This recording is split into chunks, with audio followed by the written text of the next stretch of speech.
Halo dan selamat datang kembali.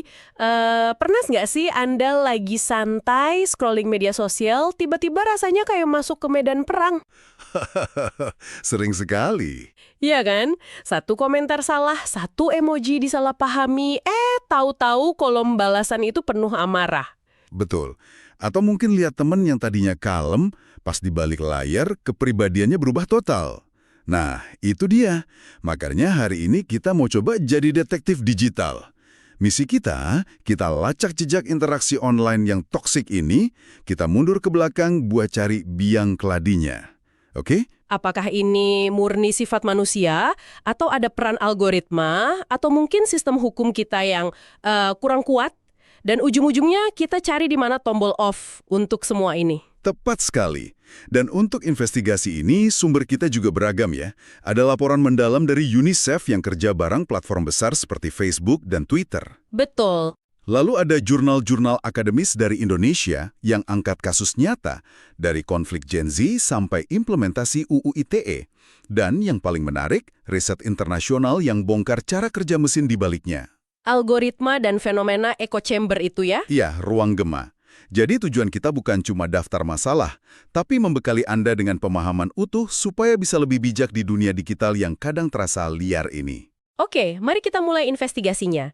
Kita bedah dulu masalahnya. Dari definisi paling dasar. Laporan UNICEF itu mendefinisikan cyberbullying sebagai perundungan pakai teknologi digital. Kuncinya ada di dua kata, berulang dan bertujuan. Jadi ada niatnya. Tujuannya jelas, untuk menakuti, bikin marah, atau mempermalukan target. Dan bentuknya itu bisa sangat licik ya, nggak selalu makian langsung. Sumber UNICEF itu memetakannya dengan sangat jelas. Contohnya gimana? Ada yang terang-terangan ya, kayak menyebar kebohongan atau unggah foto memalukan. Ada juga yang lebih personal, kayak kirim pesan ancaman. Teror gitu ya? Betul. Tapi ada yang lebih terselubung, misalnya bikin akun palsu untuk meneror seseorang atas nama orang lain. Coba Anda bayangkan, dituduh melakukan sesuatu yang nggak pernah Anda lakukan oleh akun yang pakai nama dan foto Anda. Wah, itu mengerikan sekali. Dan jangan lupakan pengucilan ya. Ini sering dianggap sepele, tapi dampaknya luar biasa. Senaja mengeluarkan seseorang dari grup WhatsApp misalnya. Atau menendang teman dari tim game online tanpa alasan. Iya, di dunia nyata itu sama saja kayak diasingkan di pojok kantin. Rasanya sakit. Dan rasa sakit itu bukan cuma perasaan, tapi terukur. Laporan UNICEF yang sama membaginya jadi 3 lapis dampak. Pertama, dampak mental. Mental. Korban mulai merasa kesal, malu, bahkan merasa dirinya bodoh. Lalu yang kedua, dampak emosional. Kehilangan minat pada hobi yang dulu disukai. Jadi lebih cemas gitu ya? Bener. Dan yang sering kita lupakan, dampak fisik. Sulit tidur, kelelahan kronis, atau stres yang jadi sakit perut dan sakit kepala. Ini bukan lagi soal baper atau sensitif, ini respons biologis tubuh. Ini nih yang bikin saya merinding. Bagaimana sesuatu yang terjadi di layar bisa punya konsekuensi fisik seberat itu, bahkan fatal. Betul. Salah satu jurnal akademis yang kita punya mengangkat kasus yang sangat tragis dari Cianjur. Seorang siswa SMP bernama Rizky. Oh iya, saya baca itu. Dia meninggal dunia, bukan karena penyakit, tapi karena tawuran. Dan pemicunya, saling ejek di Facebook. Dari ketikan jari di dunia maya. Menjadi kehilangan nyawa di dunia nyata. Di jurnal yang sama menunjukkan tren yang mengkhawatirkan. Meningkat ya? Iya, kasus tawuran pelajar yang dipicu media sosial itu naik dari 12,9% tahun 2017 jadi 14% di 2018.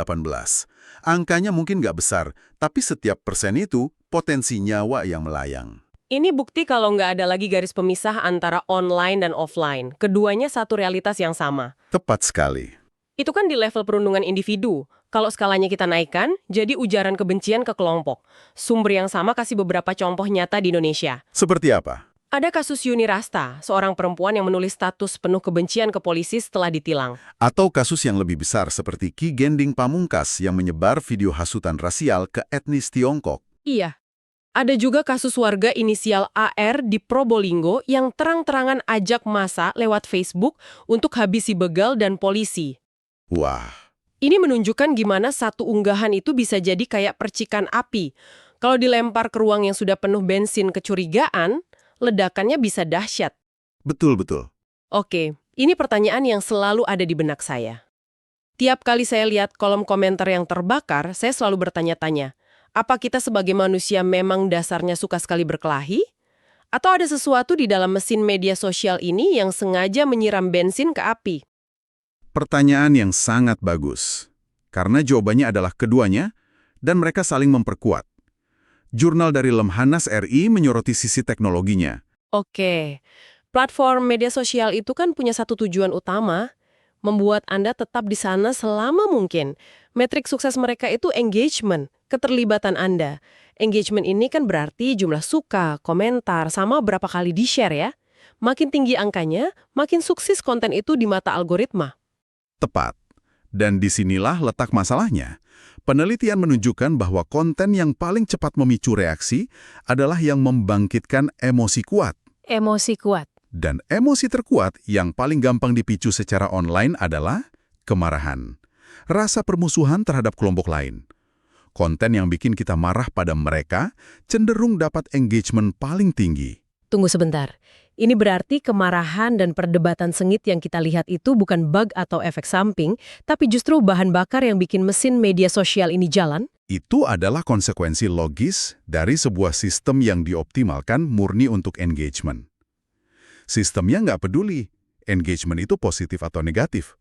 Ujung-ujungnya, sistemnya malah jadi kayak mak comblang. Mak comblang. Iya, menjodohkan kita dengan konten-konten yang paling bikin ribut. Karena justru itu yang bikin kita terus kembali untuk melihat, berkomentar, dan berdebat. Oke.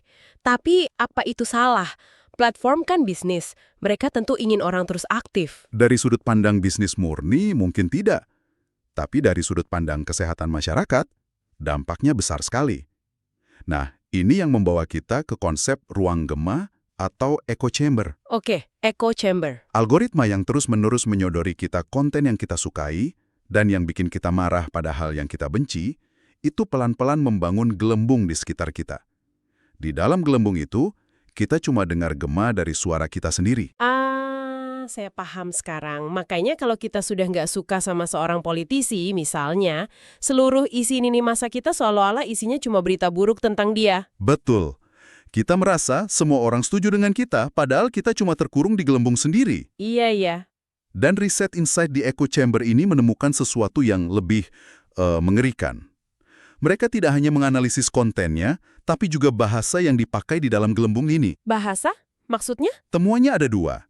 Pertama, bahasa di dalam ruang gema cenderung jadi jauh lebih sederhana. Seolah nggak perlu lagi argumen kompleks, karena semua dianggap sudah sepakat. Tunggu dulu. Ini lebih dalam dari yang saya kira. Jadi, bukan cuma kita dijejali informasi yang sama, tapi cara kita komunikasi pun ikut menyusut jadi lebih primitif. Tepat sekali. Kemampuan bernuansa itu terkikis. Temuan kedua lebih mengkhawatirkan. Penggunaan penanda identitas kelompok meningkat tajam. Lewat tagar-tagar spesifik itu ya? Betul. Fungsinya bukan lagi untuk diskusi, tapi untuk membedakan kita dari mereka, mengukuhkan loyalitas kelompok. Mengerikan sekali ya.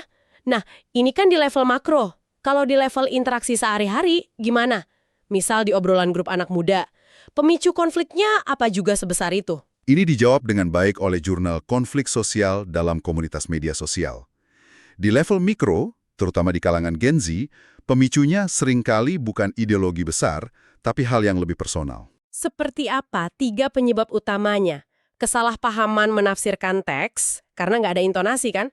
Lalu sensitivitas terhadap penggunaan emoji tertentu, dan terakhir egosentrisme, dorongan untuk mempertahankan citra diri. Bisa kasih contoh konkretnya? Sumber itu kasih studi kasus yang relevan sekali. Sebuah postingan isu SARA. Dalam contoh ini, video GIF Habib Rizik yang kontroversial disebar di satu grup WhatsApp. Lalu, seketika, grup itu pecah jadi 3 faksi. Ada kelompok konservatif yang membela mati-matian, ada kelompok liberal yang menyerang, dan paling banyak, ada kelompok silent reader yang anggap itu hoax dan milih diam. saya rasa kita semua pernah di posisi itu ya, di grup WhatsApp keluarga. Iya kan? Melihat perdebatan sengit dan memilih diam saja karena rasanya percuma. Penting untuk kita garis bawahi, ini contoh dari sumber penelitian ya. Bukan untuk memihak, tapi ini gambaran yang sangat jelas. Betul. Jadi kita punya masalah nyata, pemicunya campuran psikologi manusia dan desain teknologi. Sekarang jaring pengamannya gimana? Kita punya UU ITE kan? Betul, kita punya UU ITE secara teori, tapi salah satu sumber dari platform neliti menyoroti masalah fundamentalnya. Masalah itu ada pada pasal karet. Pasal karet bisa dijelaskan sedikit maksudnya? Tentu, pasal karet itu istilah untuk pasal yang definisinya sangat lentur, ambigu, jadi bisa ditarik kemana-mana. Tergantung siapa yang menafsirkan ya? Benar. Dalam UU ITE, yang sering disorot itu pasal 27, 28, dan 29, soal pencemaran nama baik dan ujaran kebencian. Karena definisinya nggak tegas, pasal ini sering dikritik malah jadi senjata untuk membungkam kritik. Bukan melindungi korban, malah jadi alat menyerang lawan. Tepat. Ditambah lagi tantangan teknis bagi penegak hukum, penguasaan teknologi yang kadang masih minim, dan sosialisasi hukum yang belum merata. Jadi lapisannya banyak sekali. Oke, jadi hukumnya ada, tapi implementasinya rumit. Rasanya kayak mengandalkan pagar yang bolong-bolong. Nah, ini bikin saya mikir bukannya yang membangun arena bermainnya, yaitu platform itu sendiri, yang harusnya punya tanggung jawab lebih besar. Ini poin yang krusial. Merujuk kembali ke laporan UNICEF, perusahaan media sosial memang nggak tinggal diam. Mereka sudah mulai sadar dan memperkenalkan berbagai fitur. Contohnya? Filter komentar otomatis yang pakai AI untuk sembunyikan komentar kasar. Atau fitur restrict di Instagram yang memungkinkan Anda membatasi interaksi dari perundung tanpa harus memblokir, jadi lebih senyap. Dan tentu saja fitur blokir, mute, dan lapor yang makin gampang. Tapi apakah itu cukup? Nah, disinilah perdebatannya. Sumber UNICEF itu juga menggarisbawahi dengan tegas. Semua ini belum cukup. Perusahaan teknologi punya tanggung jawab lebih besar untuk proaktif melindungi pengguna, terutama anak-anak. Proaktif ya? Betul. Fitur yang ada sekarang bagus, tapi sifatnya reaktif. Baru bekerja setelah perundungan terjadi. Pertanyaan besarnya, bisakah mereka mengubah desain fundamental platform mereka yang, seperti kita bahas tadi, justru untung dari amarah? Pertanyaan yang sulit dijawab. Jadi setelah kita tahu masalahnya begitu kompleks, rasanya sedikit putus asa ya. Apa yang bisa Anda, sebagai pendengar, lakukan? Di mana kita harus mulai? Kita mulai dari fondasi yang paling mendasar, sesuatu yang tidak bisa diatur oleh kode atau undang-undang. Etika digital. Etika digital. Ini kesadaran sederhana bahwa kita tidak hidup sendirian di ruang virtual. Di seberang setiap layar, ada manusia lain dengan perasaan yang perlu dihargai. Prinsip dasarnya ya kesopanan, kejujuran, dan tanggung jawab. Salah satu prinsip praktis yang paling mudah diingat dan digaungkan UNICEF adalah saring sebelum sharing. Saring sebelum sharing. Iya, ini kayak pasang filter di otak kita sendiri. Sebelum tekan tombol kirim atau bagikan, berhenti sejenak. Tanyakan, apakah ini benar? Apakah ini perlu? Dan paling penting, apakah ini bisa menyakiti orang lain? 3 pertanyaan sederhana ini bisa mencegah banyak sekali kerusakan. Dan bagi Anda yang orang tua, ada panduan konkret dari Kemendikbudristek, yaitu prinsip 3S. Pertama, screen time. Batasi durasi penggunaan gawai sesuai usia. Oke, durasi. Kedua, screen zone. Tentukan area di rumah di mana gawai boleh dipakai. Misal, hanya di ruang keluarga, jangan di kamar tidur, biar tetap dalam pengawasan ya.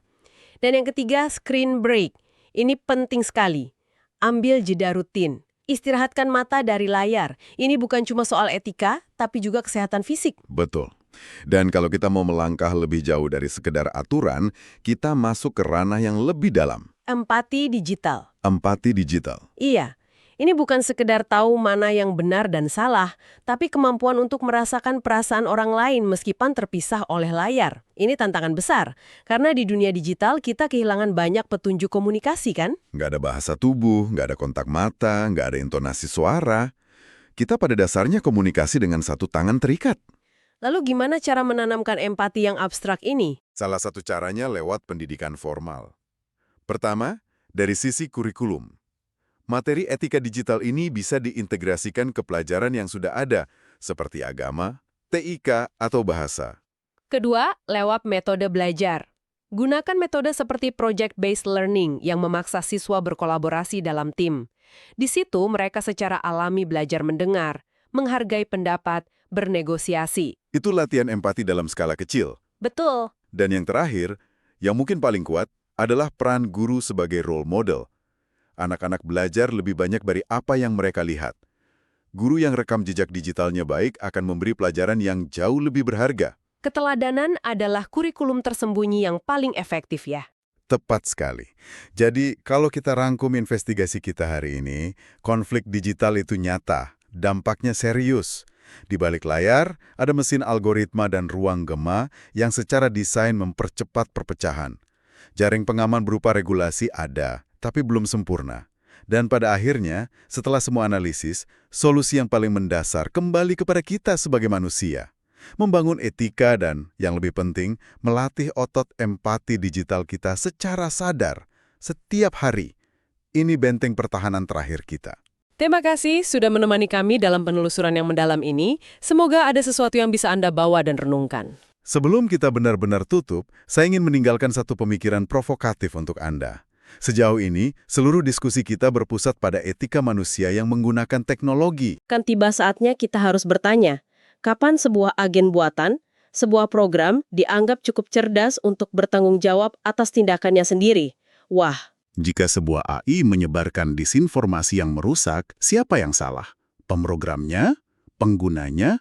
Atau AI itu sendiri? Diskusi ini membawa perdebatan filosofis kuno tentang kehendak bebas ke ranah yang sama sekali baru, memaksa kita mendefinisikan kembali apa artinya menjadi pelaku di dunia digital. Renungkanlah.